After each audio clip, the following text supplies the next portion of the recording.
మాట్లాడితే మాత్రం మీరు ఇదంతా చిన్న పబ్లిసిటీ కోసమే, పబ్లిసిటీ స్టంట్ అని నేను ఎటువంటి క్వశ్చన్స్ అడిగినా మీరు ఆన్సర్ చేయగలుగుతానంటేనే ఇంటర్వ్యూ స్టార్ట్ చేద్దాం. నిజానికి మీకు అంత సీన్ ఉందంటారా? కాకపోతే మీరు జనాలు చాలా బాగా మ్యానిపులేట్ చేశారు సార్. మీరు అది ఎందుకంటే మాట్లాడదామని వచ్చాం. అది సార్ మ్యాటరు. సార్ ఎందుకు సార్ ఇలా చేస్తున్నారు? మీరు స్కూల్ టీచర్ కదా, మరి అదేంటిది? అవును సార్, స్కూల్ టీచర్. నా ఖాళీ సమయాన్ని ఎక్కడైనా అడగండి సార్, పక్కనే రమణ మహేశ్వరు సొంతగా పెడతారా లేదంటే ఓన్లీ, అలాగే తమ్ముడు అయితే తన జీవితాన్ని నా కోసం వెచ్చించాడు సార్. నా కోసం సేవ చేయాలనుకున్నంత మీకు అంత పెద్ద మనసు ఉంటే సార్, మరి మీకోసం కష్టపడి మిమ్మల్ని చదివించి మీ తమ్ముడికి మీరు ఏం చేశారు? ఎంత ఆ రకంగా నేను చేయడం వల్ల నాకు ఒకేసారి 4 ఉద్యోగాలు సాధించాను సార్. నేను స్కూల్ టీచర్ కదా, చేయవలసిన పని రాజకీయ నాయకులు లేకపోతే మీరు చేశారు. ఉపాధ్యాయుడు స్కూల్కి ముందు స్కూల్ తర్వాత చేసినటువంటి ఉద్యోగం జీతం కోసమే కాకుండా నైట్ ఎర్లీ మార్నింగ్ కూడా వాళ్ళకి లేపి 4 గంటకల్లా వాళ్ళకి నేను ఫోన్లు చేస్తుంటాను సార్. గవర్నమెంట్ ఆల్రెడీ నిధులు ఇస్తుంది, స్కూల్ డెవలప్మెంట్కి ఇస్తుంది, కానీ మీరు ఎందుకు ఉపయోగిస్తున్నారు? టీచర్ నా వెనకున్నాడు, నా తమ్ముడు, నా అన్నయ్య నాకు ఉన్నాడు, నీకేం సార్. డిప్యూటీ కూడా మాకు ఇక్కడ అధికారి సార్, ఆయన ఇటీవల మా స్కూల్ని సందర్శించినప్పుడు భవిష్యత్తులో ఏమైనా ట్రస్ట్ ఏదైనా పెట్టుకొని సెటిల్ అయిపోదని చూస్తున్నారా? ఎవరైతే తల్లిదండ్రులని బాగా కొద్దిగా అయినా సరే శుభ్రంగా చూసుకుంటారో వాళ్ళకి నా సొంత సొమ్ము నుంచి మాతృశ్రీ సేవా పురస్కారము అనే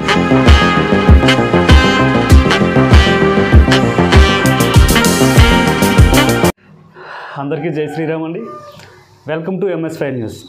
అయితే ఈరోజు మనం ఇంటర్వ్యూ చేయబోయే వ్యక్తి ఒక సాధారణ స్కూల్ టీచర్.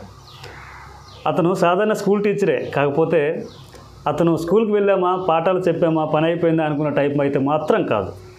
అతనికి స్కూల్కి వెళ్ళి విద్యార్థులకి పాఠాలు చెప్పడమే తన బాధ్యతను మాత్రము అనుకోడు ఆయన. అసలైన ఉద్యోగం ఏంటంటే సాయంత్రం 5 తర్వాత ఉదయం స్కూల్ ముందే అసలైన ఉద్యోగం ఉంటుందని చెప్పేసి తెలుస్తుంది. అయితే అసలు ఆ ఉద్యోగం ఏంటనేది మనం తెలుసుకోవాలనుకుంటే ఫస్ట్ మనం ఇంటర్వ్యూలోకి వెళ్ళిపోదాం. అవునా సార్? బాగున్నాం సార్. సార్ మీ పేరు? నా పేరు రమణ అండి. సార్ ఏ స్కూల్లో చేస్తున్నారు సార్? నేను జడ్పీఎస్ బుధరావాల స్కూల్లో చేస్తున్నాను సార్. అయితే నా నుంచి మీకు చిన్న సూచన, అంటే ఇప్పుడు నేను చేసే ఇంటర్వ్యూ అంటే అది పాజిటివ్గా ఉంటుందని మాత్రం మీరు అనుకోవద్దు. నేను ఎటువంటి క్వశ్చన్స్ అడిగినా మీరు ఆన్సర్ చేయగలుగుతానంటేనే ఇంటర్వ్యూ స్టార్ట్ చేద్దాం. చెప్పండి సార్. ఓకే కదా సార్? మీకు తప్పనిసరిగా సార్. Okay sir. సార్ అయితే మీ ఇంట్రడక్షన్లో ఒక రేంజ్లో పైకి ఎత్తేసాను. అయ్యా, లాస్ట్లో సినిమా క్లైమాక్స్ లాగా సాయంత్రం 5 తర్వాత ఉదయం 10 లోపు స్కూల్ టైం లోపే మీ అసలైన ఉద్యోగం మొదలవుతుందని చెప్పేసి సస్పెన్స్లో కూడా పెట్టాను సార్. నిజానికి మీకు అంత సీన్ ఉందంటారా? సార్ ఉంది అంటే మీరే చూస్తారు సార్. మొదట్లోనే ఏంటంటే నేను చేసేటువంటిది కార్యక్రమాలు, నేను చేసేటువంటి పిల్లల కోసం వెచ్చించేటువంటి శ్రమ, పట్టుదల అన్నీ కూడా దానికి అనుకూలంగా ఉందని అయితే నేను అనుకుంటాను సార్. మరి మీరే తెలుసుకుంటారు సార్. మన సాగదీకని మ్యాటర్లోకి వెళ్ళిపోదాం సార్. ఏం లేదండి, ఈ సారు రమణ్ గారు కదా సార్? అవును సార్. రమణ మేషారు తనకి ఉద్యోగం వచ్చినప్పటి నుండి తనకు వచ్చిన శాలరీలో నుంచి సగం శాలరీని అతను ఎక్కడ పనిచేస్తే అక్కడ స్కూల్కి అలాగే అతని చుట్టూ ఉండే పేదవాళ్ళకి ఖర్చు పెడతారని చెప్పి మనకు తెలిసింది. అయితే ఇది ఇంటర్వ్యూ అని మాత్రం అనుకోవద్దు. మనకు అతను చేసే సేవా కార్యక్రమం మనకు తెలిసి అతనితో మాట్లాడదామని వచ్చాం. అది సార్ మ్యాటరు. సార్ ఎందుకు సార్ ఇలా చేస్తున్నారు? సార్ నాకు చిన్నప్పటి నుంచి నేను చదివే వాతావరణము, నాకు కుటుంబ నేపథ్యాన్ని బట్టి నేను పేద కుటుంబం నుంచి వచ్చాను సార్. నాలాగే చాలామంది పేదవాళ్ళు ఉంటారు. నాకు దేవుడు ఎంతో కొంత అవకాశం ఇచ్చాడు కాబట్టి దానిలో భాగంగా తోటి పేదవాళ్ళకి ఎంతో కొంత సాయం చేస్తే బాగుంటుంది అనేటువంటి ఒక ఆలోచనతో చిన్నప్పటి నుంచి నేను చదివిన కాలేజీల్లో, నేను నేర్చుకున్నటువంటి ఇన్స్టిట్యూట్లో నాకు కొంతమంది ప్రేరణ వల్ల నేను ఇలా చేయవలసి వచ్చింది సార్. ఎప్పటికీ కూడా నా లక్ష్యం అలాగే పేదవాళ్ళకి ఎక్కువగా సేవ చేయాలనే ఒక ఆలోచన ఉంది సార్. Okay sir. మీ ఫ్యామిలీ బ్యాక్గ్రౌండ్ సార్? సార్ నా ఫ్యామిలీ బ్యాక్గ్రౌండ్ అంటే మాది చాలా పెద్ద ఫ్యామిలీ సార్. తమ్ముడు, అలాగే ముఖ్యంగా అమ్మ రీసెంట్గా చనిపోయారు సార్. అమ్మ నాకు చాలా బాగా చూసుకొని, అమ్మ వల్ల నేను ఆ పళ్ళు అమ్మి కాయలు అమ్మి నన్ను చాలా బాగా చదివించింది అమ్మ. అలాగే తమ్ముడైతే తన జీవితాన్ని నా కోసం వెచ్చించాడు సార్. నా కోసం తను పూర్తిగా చదువు మానేశాడు సార్ తమ్ముడైతే. వేరే వారు రాజు దగ్గర చిన్న 2,000 రూపాయల జీతం కోసం పనిచేసి నాకు నెల నా కోచింగ్ సెంటర్కి పంపించారు సార్. తను నిజంగా నా కోసం ఎప్పటికీ ఆడికి నేను రుణపడి ఉంటాను సార్ నా తమ్ముడు. అలాగే నాన్నగారు నా కోసం ప్రత్యేకించి ఈరోజు ఈ స్థాయిలో ఉన్నానంటే మా నాన్న ప్రత్యేక శ్రద్ధ సార్. మా నాన్న చిన్నప్పటి నుంచి కూడా ట్యూషన్స్కి పంపించడం అని, కొత్త పుస్తకం రాగానే ఒక 10 రూపాయలు పెట్టి వేరే సార్ దగ్గర కొత్త పుస్తకం కొనిచ్చి నాకు ఆ పుస్తకాలు చదివించి, పాత వాళ్ళ దగ్గర ముందు చదివిన పిల్లల దగ్గర నోట్స్లు తీసుకొని నా కోసం వెచ్చించి, మా నాన్న ప్రత్యేకించి ట్యూషన్ దగ్గరికి వచ్చి కూడా నా మెలితిప్పి నాకేమొచ్చి గుంజీలు తీయించి కొట్టి మరి మా నాన్న ప్రత్యేక శ్రద్ధ వల్ల నేను నిజంగా ఈ రోజైనా కొంత నేర్చుకున్నానంటే మా నాన్న, ముఖ్యంగా మా నాన్నగారికి నేను ఎంతైనా రుణపడి ఉంటాను సార్. ఆ రకంగా నా కోసం చదువు కోసం హెల్ప్ చేశారు సార్ మా నాన్నగారు. అవును సార్. అంటే మీ నాన్నగారు చదివించారంట, మీ తమ్ముడు ఇబ్బంది పడ్డారు చదివించారంటున్నారు, ఏంటి? మా నాన్నగారు ప్రత్యేక శ్రద్ధ పెట్టారు సార్. మా శ్రద్ధ వరకు అయితే మా నాన్నగారు చూసుకున్నారు. కానీ రేపు పొద్దున్న పెద్ద చదువులు చదివినాక వాళ్ళకి డబ్బులు అవసరం పడతాయి కాబట్టి ఆ డబ్బులు ఇచ్చేటువంటి బాధ్యత అంతా కూడా మా తమ్ముడు కుటుంబ భారాన్ని అంతటిని ఎత్తుకొని ఒక రాజుగారి దగ్గర 2,000 రూపాయల జీతానికి పనిచేసి ఆ 2,000 రూపాయలు కొంత భాగం కుటుంబానికి, నా కోసం చదువుకోవడానికి కొంత భాగం నా కోసం ఇచ్చించాడు సార్. తను పూర్తిగా చదువు అంతటిని కూడా మానేసి కేవలం నా కోసం చదువు మానేసి ఈ కోచింగ్ సెంటర్లు అంతా తిరిగి నా కోసం వెచ్చించారు సార్. ఆ రకంగా నేను చేయడం వల్ల నాకు ఒకేసారి 4 ఉద్యోగాలు సాధించాను సార్. నేను ఆ జిల్లా ఫస్ట్ కూడా నాకు వచ్చింది సార్. దాని ద్వారా మా తమ్ముడు కృషి, నేను ఒకటే చెప్పాను సార్ మా తమ్ముడికి, తమ్ముడు నువ్వు పెట్టినటువంటి శ్రమకి 10 అంతలు నేను తప్పనిసరిగా ఉద్యోగంలో సంపాదించి మన కుటుంబాన్ని ఆదుకునే బాధ్యత నాది. నా కోసం నువ్వు ఎంత వెచ్చించావు, తప్పనిసరిగా నేను కుటుంబం కోసం తప్పనిసరిగా వెచ్చించి ఇప్పుడు నువ్వు కష్టపడు, తర్వాత నువ్వు కష్టపడవలసిన అవసరం లేదనేటువంటి ఒక ఆలోచనతో అప్పుడే ఆ రోజుల్లో నేను చెప్పాను సార్. అంత శ్రమించాను సార్ నేను. ఆ కష్టపడే నాకు అటువంటి ఆలోచన కలిగి ఉండడం బట్టే తప్పనిసరిగా దేవుడు కూడా నా వెంట ఉండి నేను చక్కని ఉద్యోగాలు సాధించే క్రమంలో నేను కృతకృత్యుని అయ్యాను సార్. ఏ ఉద్యోగాలు సాధించారు సార్? నేను యాక్చువల్గానైతే మాకు తెలుగు సార్, నేను యాక్చువల్గా తెలుగు టీచర్ని సార్. తెలుగులో ఎల్పి తెలుగు జిల్లా ఫస్ట్ సార్. అందులో భాగంగా స్కూల్ అసిస్టెంట్ తెలుగు సార్.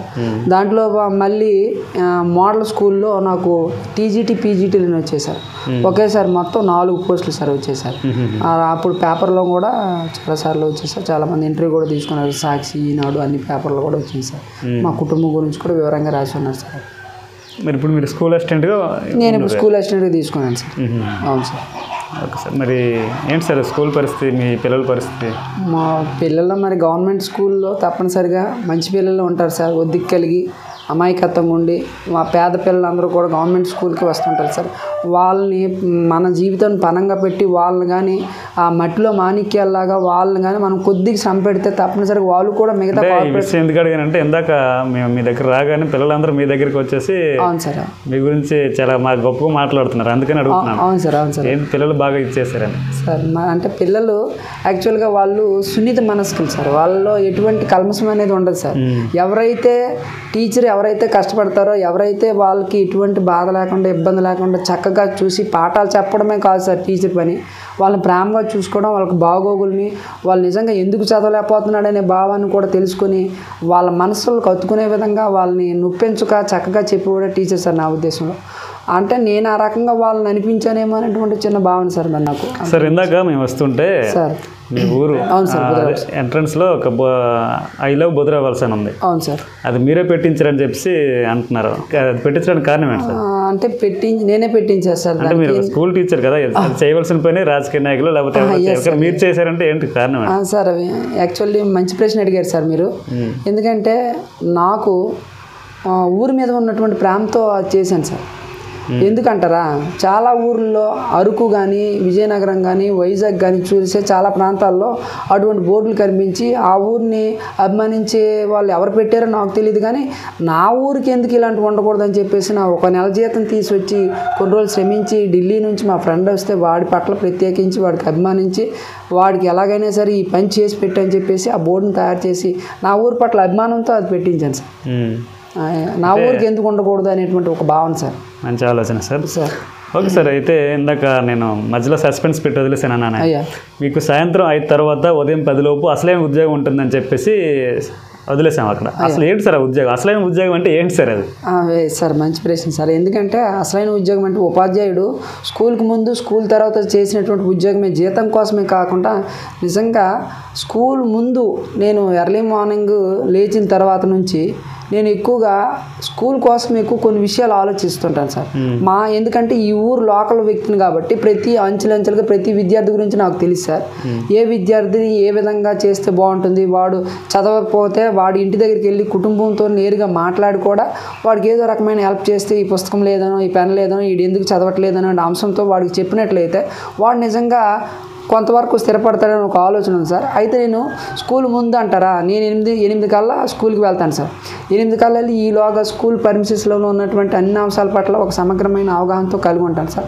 ఇక్కడ ఎటువంటి ఎవరికైనా ఏ ఇబ్బందులు ఉన్నా, ముఖ్యంగా మిడ్ డే మీల్కి సంబంధించి ఆ పరిస్థితులన్నీ కూడా నీట్గా చూపించి, అలాగే పిల్లలు ఎవరైనా సరే నిన్నటివి పుస్తకాలు ఎవరైనా మర్చిపోయినా అవన్నీ కూడా వాళ్ళకి అప్పచెప్పి, మళ్ళీ అదేవిధంగా రేపు హోంవర్క్ ఖాళీగా ఉండేటప్పుడు వాళ్ళందరినీ కూడా హోంవర్క్ చేయించి, బ్యాక్వర్డ్ స్టూడెంట్స్ ఉంటారు కదా సార్, వాళ్ళు పాపం నిన్నటి పాఠాలు సరిగ్గా చదవలేక ఇబ్బంది పడుతూ ఉంటారు కదా సార్, వాళ్ళ కోసం అని చెప్పేసి కొంత శ్రమిస్తే బాగుంటుంది కదా అని చెప్పేసి వాళ్ళకి రానటువంటి విషయాలు ఏమైనా నాకు తెలిసిన విషయాలన్నీ కూడా నేను వాళ్ళకి చెప్తూ ఉంటాను సార్. ఆ 1 అవర్ అలా సాగుతూ ఉంటుంది సార్. మరి ఈలోగా స్కూల్కి అయిన తర్వాత ప్రేయర్ అయినప్పటి నుంచి మళ్ళీ 4 దాకా మళ్ళీ యాజ్ యూజువల్గా పాఠాలు అవుతూ ఉంటాయి సార్. మళ్ళీ ఈవినింగ్ అంటారు కదా సార్, మీరు ఇప్పుడు ప్రశ్న వేశారు.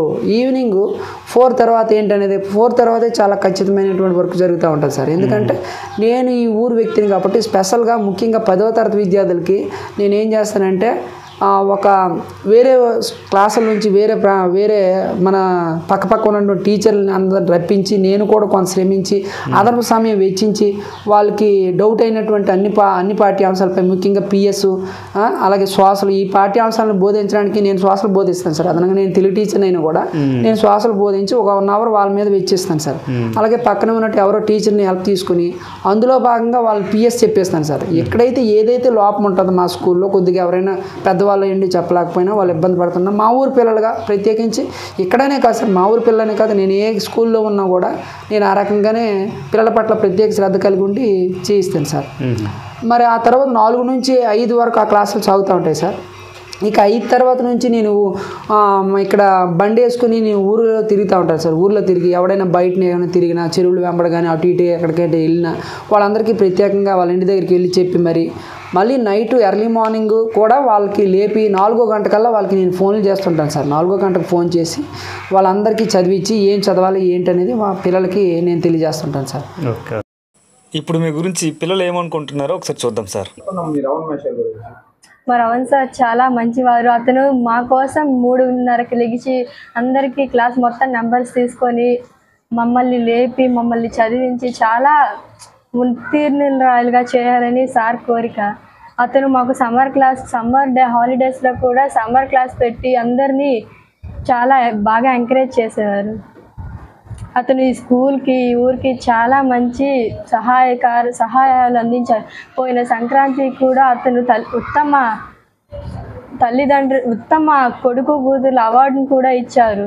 అదే సార్, నెక్స్ట్ మీరు అంటే ఏదో పేదవారికి సహాయం చేయడం కానీ, భోజనాలు పంపించడం కానీ, ఫంక్షన్లో మిగిలిపోయింది అది విన్నాను మీ గురించి. అది ఏంటి సార్, దాని గురించి అంటే మీరేమైనా ఇచ్చేస్తున్నారా? అవును సార్, నేను ఒక ట్రస్ట్ లాంటిది ఇండివిజువల్గా నేను ఏర్పాటు చేసుకుని. మీరు స్కూల్ టీచర్ కదా, మరి అదేంటది? అవును సార్, స్కూల్ టీచర్ అంటే నా ఖాళీ సమయాన్ని ఆ విధంగా ఎప్పుడైతే నాకు సెలవుల్లోనూ అలాగే ఆఫ్టర్ 5 ఆ తర్వాత ఆ సమయంలోనే మాకు కొంతమంది మిత్రులు ఉన్నారు సార్ నాకు సాయం చేసిన వాళ్ళు హెల్ప్ తీసుకుని ఇటువంటి కార్యక్రమాలన్నీ కూడా నేను చేస్తుంటాను. స్కూల్ అవర్స్ మాత్రం పూర్తిగా దానికోసం వెచ్చించి రిమైనింగ్ టైం మాత్రమే దానికోసం నేను వెచ్చిస్తాను సార్. అంటే నేను అది వేరే విధంగా ఏం అడగలేదు, పర్వాలేదు, మంచిది, చాలా మంచిది. ఎందుకంటే ఇటువంటి విషయాల్లో ఒక మానవతా దృక్పథంతో ఆలోచిస్తే మాత్రం మీరు మీ సరౌండింగ్స్లో పిల్లలు, మీ స్కూల్లో పిల్లల గురించి కానీ, ఇలాగ బయట అనాథలు అభాగ్యుల గురించి కానీ మీరు పాటుపడేది అయితే అటువంటి పనులు చేయడానికి చాలా గొప్ప మనసు ఉండాలి. కానీ ఒక సాధారణ అవుటర్గా మాట్లాడితే మాత్రం మీరు ఇదంతా చిన్న పబ్లిసిటీ కోసమే, పబ్లిసిటీ స్టంట్ అని నేను అంటాను. మరి అది పబ్లిసిటీ కోసం కాదు సార్, నేను ఆ పబ్లిక్లో పెరిగాను కాబట్టి ఆ స్థితిగతులను చూసాను. ఒక అన్నం ఒక చోట ఎక్కడో వృధా అవుతూ ఉంటే పాప మా అన్నాన్ని ఎంతోమంది పేదలు ఇబ్బంది పడుతూ ఉంటారు సార్. యాక్చువల్గా నేను వెనుకబడిన కుటుంబం నుంచి వచ్చాను సార్. నా చుట్టుపక్కల సమాజం అంతా కూడా ఒక పూటకు ఆహారం లేని వాళ్ళు కూడా చాలామంది ఉన్నారు సార్. వాళ్ళకైనా సరే ఆ ఒక్క పూట ఆహారం అక్కడ వృధా బదులు ఇక్కడికి ఆహారం పెడుతుందని సొంత ఖర్చులు వెచ్చించి ఆటో కూడా పెట్టించి ఆ అండాలతో అన్నాన్ని తెప్పించి, బాబు ఈరోజు ఆహారం అక్కడ పలానా చోట ఏదో కార్యక్రమంలో మిగిలింది, దయచేసి ఇది తీసుకోండి అని చెప్పేసి నేను స్వయాన్న గర్భము ఈ చుట్టుపక్కల ప్రాంతాల్లో ఎన్నో రోజుల నుంచి మేము ఈ కార్యక్రమాన్ని కొనసాగిస్తూనే ఉన్నాం సార్. ఎందుకంటే ఇది పబ్లిక్లో మరి మీరు ఎక్కడైనా అడగండి సార్, పక్కనే రౌండ్ మేషర్ సొంతగా పెడతారా లేదంటే ఓన్లీ మీరు అనుకున్న విధంగా పబ్లిక్ కోసం స్టంట్ కోసం ఏదో ఆయనకి పేరు రావాలనే ఉద్దేశంతోనైతే కాదు సార్. నా మనసులో ఉన్న భావన అలా వృధా కాకూడదు, ఇది ఎవరో ఒకరికి ఉపయోగపడాలి అనేటువంటి భావంతో సొంతంగా మనసులో వచ్చిన నిర్ణయమే కానీ అదేదో పేరు రావాలనే ఉద్దేశం అయితే కాదు సార్. అది మీ శాలరీలో సగం స్కూల్ మీరు ఎక్కడ పని చేస్తే అక్కడ స్కూల్ డెవలప్మెంట్ కోసం ఉపయోగిస్తున్నారు అంటున్నారు. అవును సార్. మరి దేనికోసం సార్ అంత చేస్తున్నారు? అంటే మరి గవర్నమెంట్ ఎన్ని నిధులు ఇచ్చినా కూడా, అంటే గవర్నమెంట్ ఆల్రెడీ నిధులు ఇస్తే స్కూల్ డెవలప్మెంట్కి ఇస్తారు, కానీ మీరు ఎందుకు ఉపయోగిస్తున్నారు? అంటే నేను పూర్తిగా నేనేమి మీరు అన్నట్టు అంత జీతమేమి నేను ఇచ్చేయట్లేదు సార్. ఇక్కడికి రాగానే నా మొదటి నెల శాలరీ అనేది 75,000 రూపాయలు సార్. ఆ 75,000 రూపాయలు ఇచ్చి విద్యార్థులు పాపం ఆ చెట్ల నీడ అక్కడెక్కడ భోజనాలు చేస్తూ ఉంటే నా మనసు కరిగి వాళ్ళకంటూ ఒక షెడ్ కట్టిస్తే బాగుంటుంది అని చెప్పేసి ఒక 75,000 రూపాయలు మొట్టమొదటి ఈ స్కూల్లోకి నేను చదివి ఉన్నాను కాబట్టి ఈ స్కూల్లోనే ఎంతో కొంత వాళ్ళకి పిల్లలకు ఉపయోగపడే విధంగా ఉంటుందని చెప్పేసి అక్కడ ఒక షెడ్ కట్టించాను సార్.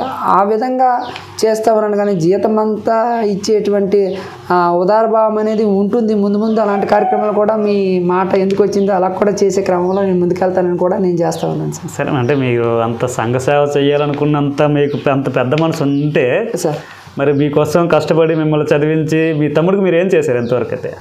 మా తమ్ముడికైతే నేను ఒకటే చెప్పాను సార్, తమ్ముడు నీ పట్ల నేను ఉన్నాను, నీకు ఏదైనా నీకు కష్టంలో నేను ఉంటాను, నీ వెనుక నేను బ్యాక్గ్రౌండ్గా ఉంటాను, నువ్వు మాత్రం స్వయసిద్ధంగా కష్టపడు, మనకున్నటువంటి ఎంతో కొంత దాంతో వ్యవసాయాన్ని నువ్వు ఆ విషయంలో నువ్వేమీ బాధపడకు, ఎందుకంటే నీ వెనక నేను ఉన్నాను తమ్ముడు, నీ వెనక నేను ఉన్నాను, ఎందుకంటే నువ్వు కష్టపడు, నువ్వు ఎంతో కొంత కష్టపడినప్పుడు నీకేదైనా కష్టం వచ్చేటప్పుడు ఆ కష్టంలో నేను ఉంటాను, అంతేగాని నీకు స్వయసిద్ధంగా నేను ఇచ్చినట్లయితే నువ్వు సోమరుగా మారుతావు, ఆ సోమరుగా మారడం నాకు ఇష్టం లేదు, మనకున్నటువంటి ఎంతో ఆస్తులతో నువ్వు ఇంకా ముందుకెళ్ళాలి, నీ కష్టానికి ఏమైనా వచ్చిందనుకో నేను బ్యాక్గ్రౌండ్గా ఉన్నాను, అంతేగాని ఒక టీచర్ నా వెనక ఉన్నాడు, నా తమ్ముడు నా అన్నయ్య నాకు ఉన్నాడు, నీకేం ఇస్తానని చెప్పేసి నువ్వు సోమరుగా మారడం ఇష్టం లేదు నాకు తమ్ముడు, కాబట్టి నీకు భవిష్యత్తులో అంతా కూడా నీకు ఏది అవసరం వచ్చినా కూడా నేను చూసుకుంటాననేటువంటి భరోసా నేను నా తమ్ముడికి ఇచ్చాను, ఎందుకంటే నాకు జీవితం అనేది వాడికి ఇచ్చాడు కాబట్టి సార్. ఆ రకంగా నేను వాడికైతే ప్రస్తుతానికైతే ఏమి ఇవ్వలేదు సార్. ఇక ముందు అంతా భవిష్యత్తులో ఎలా ఉంటుందో ఏమైనా నేను వాడి కోసం ఏం చేయడానికైనా నేను సిద్ధంగా ఉంటాను సార్. కుటుంబంలోనైతే వాడికి ఇంతవరకు నేను ఏమి ఇవ్వలేదు సార్. నేను స్కూల్కి మీ ఊరు వచ్చి స్కూల్లో మీ ఎంక్వైరీ అయితే చేశాను, కొంచెం అలా బయట పైన ఎంక్వైరీ చేశాను, మీ హెచ్ఎంతో ఎంక్వైరీ చేశాను సార్. కాకపోతే మీరు జనాలు చాలా బాగా మ్యానిపులేట్ చేశారు సార్. మీరు నా పేరు సంబంగి రామ్మోహన్ రావు, నేను జెడ్పీహెచ్ స్కూల్ బుధరావుస్లో హెడ్ మాస్టర్గా పనిచేస్తున్నాను. మా పాఠశాలలో పనిచేస్తున్నటువంటి మాడుగుల రమణ స్కూల్ అసిస్టెంట్ తెలుగుగా పనిచేస్తున్నారండి. చిన్నప్పటి నుంచి కూడా ఆయనకి సమాజం పట్ల గౌరవమైన భావము, ఉన్నత వ్యక్తిత్వం కలిగినటువంటి వ్యక్తి అండి. పిల్లలకి ఏదో చేద్దామని స్పెషల్ క్లాసులు పెట్టించడంతో పాటు ఈ పాఠశాల కూడా అనేక మంచి కార్యక్రమాలు చేశారండి. మాకు కావాల్సినటువంటి స్టేజ్ ఒకటి ఏర్పాటు చేశారు.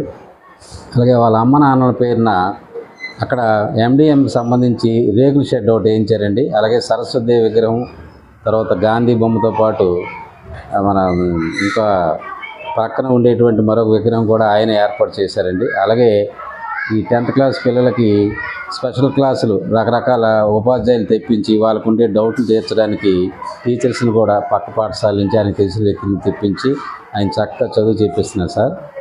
ఆయన మంచి వ్యక్తి నా అభిప్రాయం సార్. ఎందుకంటే ఎవరు కూడా మీ గురించి చెడుగా చెప్పట్లేదు, అందరూ మంచిగానే చెప్తున్నారు సార్. చాలా బాగా మ్యానిపులేట్ చేశారు సార్ మీరు. సార్ అది మ్యానిపులేషన్ అని మీరు ఎలాగనుకుంటారు సార్? ఎందుకంటే మ్యానిపులేషన్ అంటే ఒక మామూలుగా టీచర్ మీద బ్యాడ్ గుడ్ ఉంటుంది, బ్యాడ్ ఉంటుంది, కాకపోతే మీ మీద అందరూ మంచిగానే చెప్తున్నారంటే అది మ్యానిపులేషన్ కాకపోతే ఏంటి సార్? అది మ్యానిపులేషన్ అని అనుకోవడానికి లేదు సార్. ఎందుకంటే చేసే పనులు బట్టి ఎవరినైనా సరే మాట్లాడుతుంటారు సార్. ఎవరైనా సరే ఒకరోజు 2 రోజులు మనం ఏదైనా ఒకరికి ఏదో మాట చెప్పి అది మ్యానిపులేషన్ చేయించి నా గురించి ఇలా చెప్పరా అంటే ఎవరో చెప్తుంటారు సార్. అలా కాకుండా మనం డైలీ చేస్తున్నటువంటి కొన్ని అంశాల మీద ఊర్లో వాళ్ళకి ఊర్లో అనగానే ప్రతి ఒక్కడు చిన్నప్పటి నుంచి వాళ్ళ ముందే పెరుగుతూ ఉంటారు. వాళ్ళు చేసినటువంటి పనులన్నీ వాళ్ళు ప్రత్యక్షంగా చూస్తారు కాబట్టి మనం ప్రత్యక్షంగా ఎవరికి మ్యానిపులేషన్ చేయాల్సిన అవసరం అయితే ఉండదని నేను అనుకుంటాను సార్.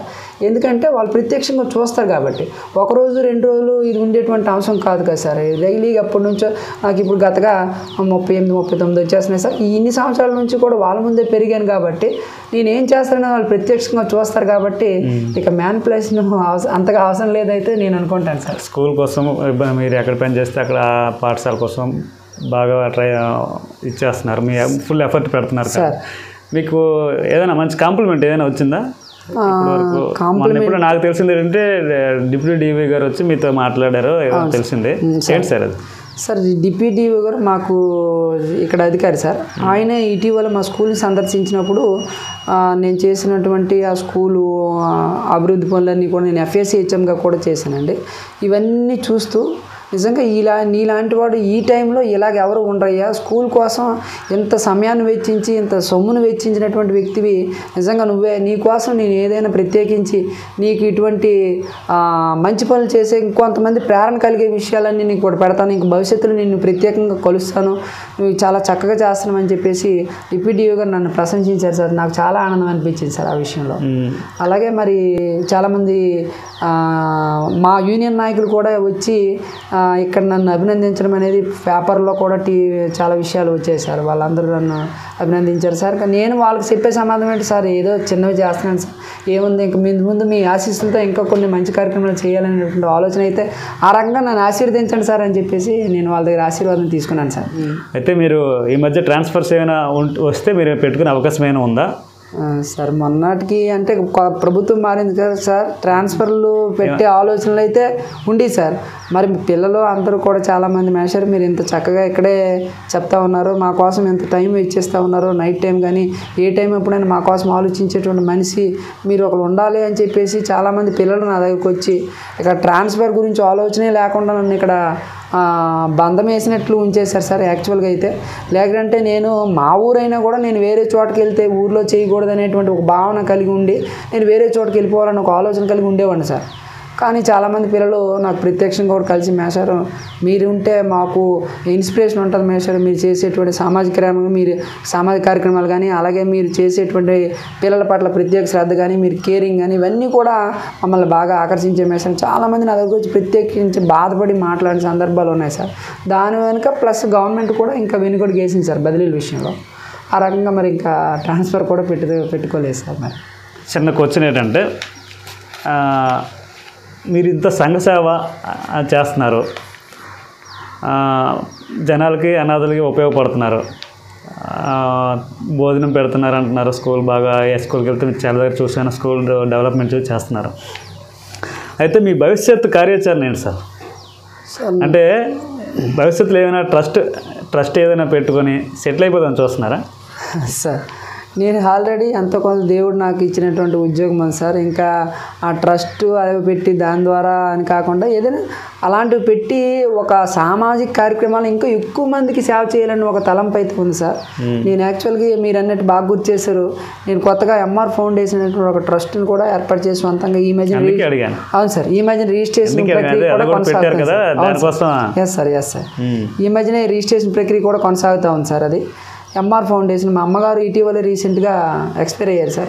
ఆమె పేరు మీద మాడుగుల రాములమ్మ ఫౌండేషన్ అని చెప్పేసి దాని పట్ల ఆ ఫౌండేషన్ పెట్టి దాని ద్వారా ఇక నుంచి నేను ఏ సామాజిక కార్యక్రమాలు చేసినా మొన్న క్యాన్సర్ పేషెంట్ల కోసం నా నెల జీతంలో ఒక 3వ వంతు వెచ్చించాను సార్.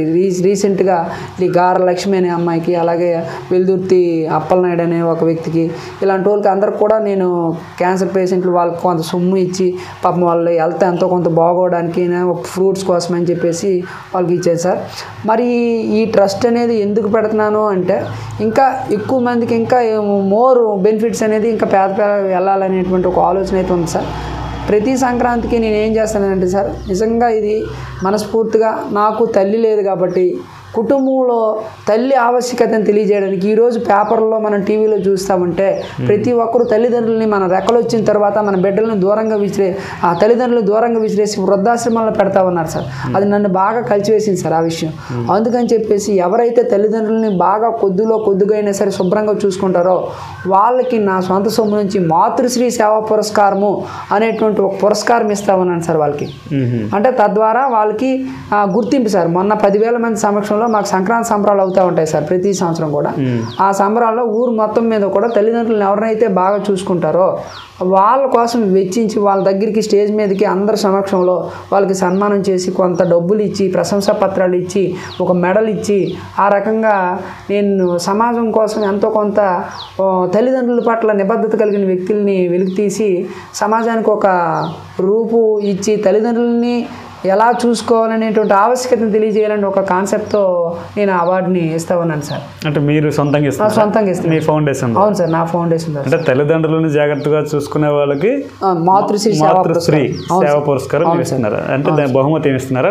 దాంట్లో బహుమతి ఒక 1116 అమౌంట్ ఇస్తాను సార్. ఒక సాల్వా, ఒక మెడల్ సన్మానిస్తున్నాం సార్. మంచి కార్యక్రమం సార్, మంచి కార్యక్రమం. దీని ద్వారా ఏంటంటే చాలా మంది తల్లుల్ని అనాథాశ్రమంలో చేర్చుకుని తల్లులు జాగ్రత్తగా చూసుకునే వాళ్ళకి పేరు కూడా వస్తుంది కాబట్టి జాగ్రత్త చూసుకుంటారు. ఇలాంటి వాళ్ళు చేయడం వల్ల ఒక చాలా మంచి కార్యక్రమం సార్.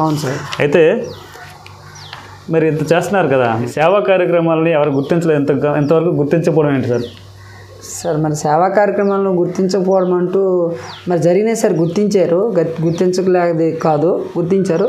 మరి మొన్నే నాకు కిందసారి ప్రభుత్వమే గుర్తించారు. నాకు జిల్లా ఉత్తమోపాధ్యాయ అవార్డు వచ్చింది సార్. నాకు మొన్న 2023-24 సమయంలో జిల్లా ఫస్ట్ ఆ లిస్టులో మరి నన్ను ఎంతగా గుర్తించిందండి గవర్నమెంట్.